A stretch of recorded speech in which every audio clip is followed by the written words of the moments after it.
Dans un tube à essai contenant une solution de sulfate de fer 2, on verse quelques gouttes de soude.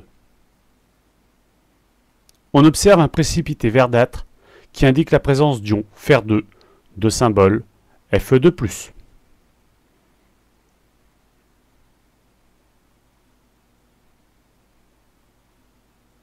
Dans un tube à essai contenant une solution de chlorure de fer 3, on verse quelques gouttes de soude. On observe un précipité orange-rouille qui indique la présence d'ion fer 3 de symbole Fe3+. Dans un tube à essai contenant une solution de sulfate de cuivre 2, on verse quelques gouttes de soude. On observe un précipité bleu qui indique la présence d'ion cuivre 2 de symbole Cu2+. Dans un tube à essai contenant une solution de sulfate de zinc, on verse quelques gouttes de soude. On observe un précipité blanc qui indique la présence d'ion zinc de symbole Zn2+.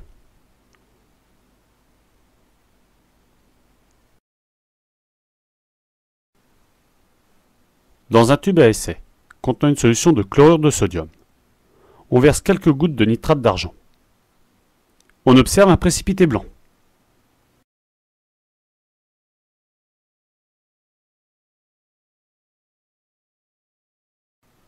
Ensuite, on place un tube contenant ce précipité à la lumière et un autre tube contenant le même précipité dans un tube totalement opaque afin qu'il soit à l'abri de la lumière. On constate que le précipité à l'abri de la lumière reste blanc, alors que celui placé à la lumière devient noir. On en déduit que les ions chlorure de symbole Cl- donnent, en présence de nitrate d'argent, un précipité blanc qui noircit à la lumière.